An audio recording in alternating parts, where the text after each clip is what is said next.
ദൈവനാമം മഹത്വപ്പെടട്ടെ. ഇത്രയും പ്രിയ വിശ്വാസികളുടെ സമൂഹമേ, നിങ്ങൾക്കെല്ലാവർക്കും വീണ്ടും വരുമെന്ന് അലിച്ചിതനായ കർത്താവായ യേശു ക്രിസ്തുവിൻ്റെ നാമത്തിൽ എൻ്റെ സ്നേഹവന്ദനം. ഇന്നത്തെ ചിന്താവിഷയം എന്നത് ദൈവം പ്രസാദിക്കുന്ന കാര്യങ്ങൾ എന്നതാണ്.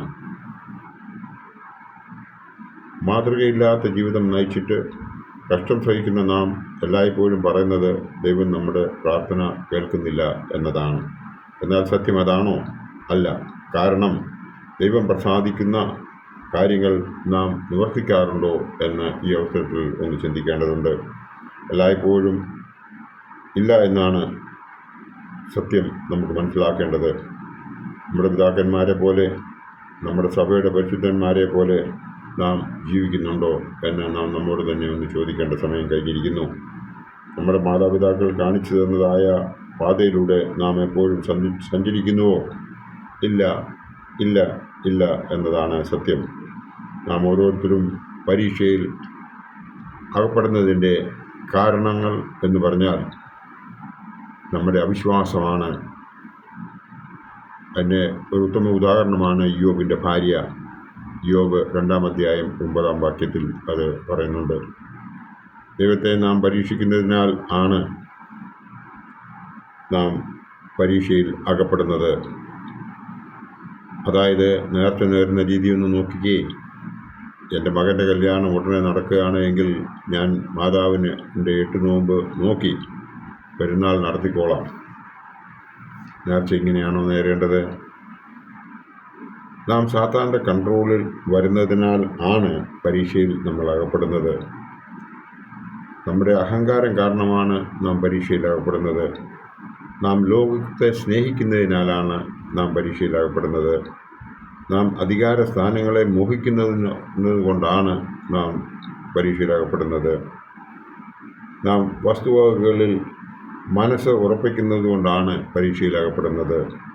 നാം അധർമ്മത്തിൽ അകപ്പെടുമ്പോഴാണ് നമ്മൾ പരീക്ഷയിൽ അകപ്പെടുന്നത്. നാം പണത്തെയും സ്വർണത്തെയും സ്നേഹിക്കുമ്പോഴാണ് പരീക്ഷയിൽ അകപ്പെടുന്നത്. നമ്മൾ വിശ്വാസികളെന്ന് അവകാശപ്പെടുന്നുണ്ട്, എന്നാൽ നാം ഒരു വിശ്വാസിയുടെ നല്ല മാതൃക സ്വീകരിക്കുന്നുവോ എന്ന് നാം നമ്മോട് തന്നെ ഒന്ന് ചോദിക്കേണ്ടതുണ്ട്. ഒരു വിശ്വാസി എന്തിനെല്ലാം മാതൃകയായിരിക്കണം?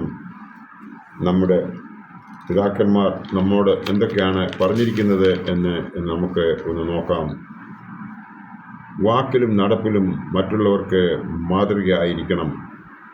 പരിശുദ്ധനായ പൗലോസ്ലീഹ തിമോഥെയോസിന് എഴുതിയ 1-ാം ലേഖനം 4-ാം അധ്യായം 12-ാം വാക്യം: ആരും നിന്റെ യൗവനം തുച്ഛിക്കരുത്.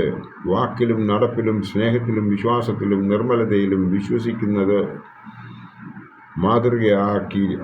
മാതൃകയായിരിക്കുക എന്നാണ് ഇവിടെ എടുത്തു പറയുന്നത്.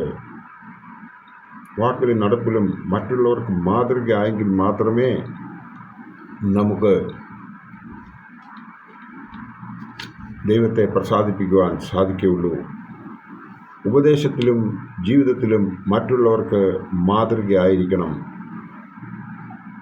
നമ്മൾ ഉപദേശിക്കുമ്പോഴും മറ്റുള്ളവർക്ക് മാതൃക ആണെങ്കിൽ മാത്രമേ ദൈവം നമ്മോട് പ്രസാദിക്കത്തുള്ളൂ. എന്നോടുകൂടെ പദ്യവചനം: നീ ക്രിസ്തു യേശുവിലുള്ള വിശ്വാസത്തിലും സ്നേഹത്തിലും മാതൃകയാക്കിക്കൊള്ളുക എന്നാണ് ഇവിടെ തിമോഥെയോസിനോട് പരിശുദ്ധനായ പൗലോസ്ലീഹ 2 തിമോഥെയോസ് 1:13 പറയുന്നത്. സൽപ്രവൃത്തിക്ക് മാതൃകയായിരിക്കണം. സൽപ്രവൃത്തിക്ക് മാതൃക ആകണമെന്നുണ്ടെങ്കിൽ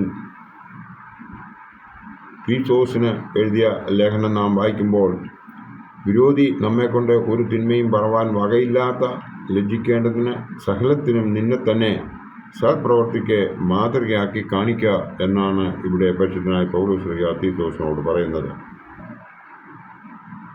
കഷ്ടതയിലും മാതൃകയായിരിക്കണം എന്ന്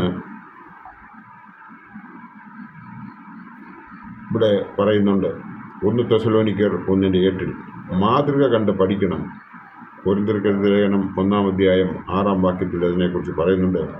പരിമല തിരുമേനി, പാമ്പാടി തിരുമേനി, ഇവർഗീസാദ എന്നിവരുടെ മാതൃക നമ്മൾ മനസ്സിലാക്കി അതുപോലെയൊക്കെ തന്നെ ജീവിക്കാൻ സാധിക്കില്ല എങ്കിലും ഏതാണ്ട് അത് മനസ്സിലാക്കി അതിൻ പ്രകാരം ജീവിക്കുവാൻ നമുക്ക് ഒന്ന് ശ്രമിച്ചു നോക്കിക്കൂടെ?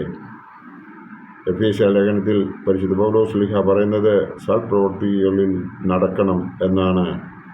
സൽപ്രവൃത്തികളിൽ നടക്കണം എന്നുണ്ട് എങ്കിൽ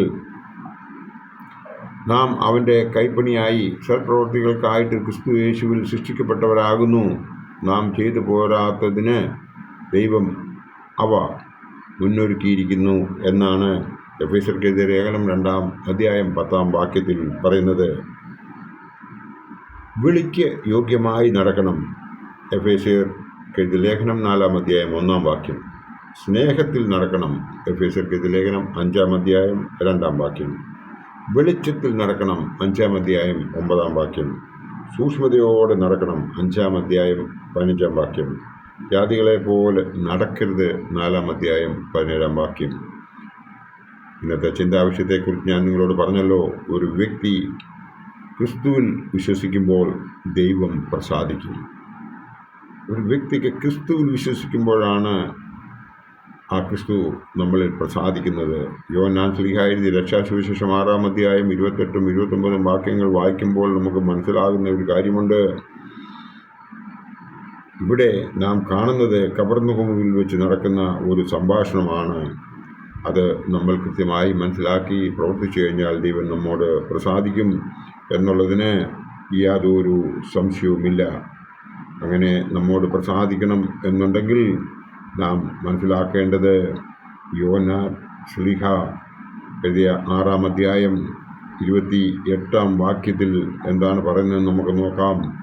അവൻ അവരോട് ദൈവത്തിന് പ്രസാദമുള്ള പ്രവൃത്തികളെ പ്രവർത്തിക്കേണ്ടതിന് ഞങ്ങൾ എന്ത് ചെയ്യണം എന്ന് ചോദിച്ചു. യേശു അവരോട് ദൈവത്തിന് പ്രസാദമുള്ള പ്രവൃത്തി അവൻ അയച്ചവനിൽ നിങ്ങൾ വിശ്വസിക്കത്രേ എന്ന് ഉത്തരം പറഞ്ഞു.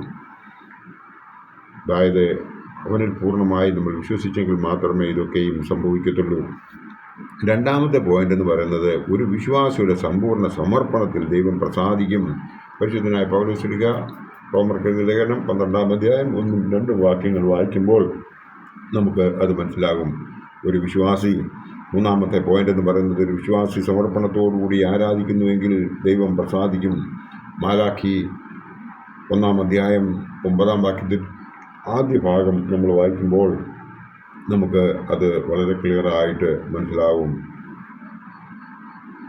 ഒരു വിശ്വാസിയുടെ നന്മ പ്രവൃത്തിയിലും കൂട്ടായ്മയിലും കാണുമ്പോൾ ദൈവം പ്രസാദിക്കും എന്നാണ് 4-ാമത്തെ പോയിന്റ്. ഒരു വിശ്വാസിയുടെ നന്മ പ്രവൃത്തിയിലും കൂട്ടായ്മയിലും കാണുമ്പോൾ ദൈവം പ്രസാദിക്കും എന്ന് ഇവിടെ എടുത്തു പറയുന്നു.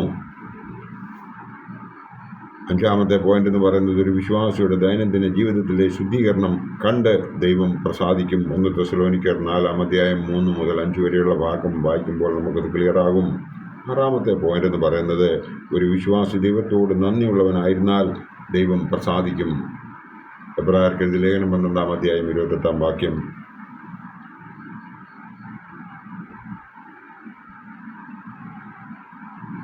അടുത്ത പോയിന്റ് എന്ന് പറയുന്നത് യേശുവിനെ പോലെ നാമും ദൈവത്തെ പ്രസാദിപ്പിച്ചാൽ അവൻ നമ്മെ ഏകനായി വിടുകയില്ല എന്നുള്ളതിന് യാതൊരു സംശയവുമില്ല.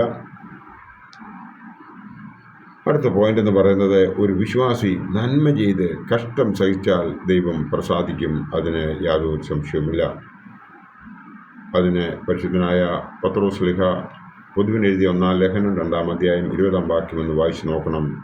നല്ല കാര്യങ്ങൾ ചെയ്യുന്നത് കൊണ്ട് ഉണ്ടാകുന്ന കഷ്ടങ്ങൾ കണ്ട് ദൈവം പ്രസാദിക്കുമെന്നാണ് ഈ ഭാഗത്ത് പറഞ്ഞിരിക്കുന്നത്. ദൈവം പ്രസാദിക്കുന്നതിനായി നമുക്ക് ജീവിക്കാം. ബാക്കിയുള്ള ജീവിതം വിശ്വാസത്തോടുകൂടി ജീവിച്ച് ദൈവത്തെ ഉള്ളിൽ സ്വീകരിച്ച ശക്തികൊണ്ട് നല്ലൊരു ക്രിസ്ത്യാനിയായി ജീവിച്ച് ലോകജീവിതം സഫലമാക്കുകയാണെങ്കിൽ സ്വർഗരാജ്യത്തിൽ നമുക്ക് ഒരു അവകാശിയായി തീരുവാൻ സാധിക്കും എന്നുള്ളതിന് യാതൊരു സംശയവുമില്ല. ദൈവം പ്രസാദിക്കുന്ന കാര്യങ്ങളാണ് നാം ഇന്ന് കണ്ടത്.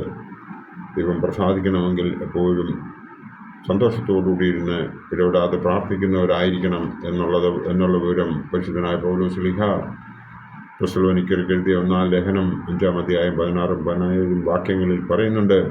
ഇതൊക്കെയും മനസ്സിലാക്കി നാം ദൈവത്തോട് അടുത്ത് എപ്പോഴും അവനായി ജീവിക്കുന്നുവെങ്കിൽ മാത്രമേ ഈ ലോക ജീവിതം നമുക്ക് സഫലമാക്കുവാൻ സാധിക്കുള്ളൂ എന്ന് മാത്രമേ അവസരത്തിൽ ഓർപ്പിച്ചുകൊണ്ട് എൻ്റെ വാക്കുകൾ ഉപസംഹരിക്കട്ടെ. നന്ദി, നമസ്കാരം.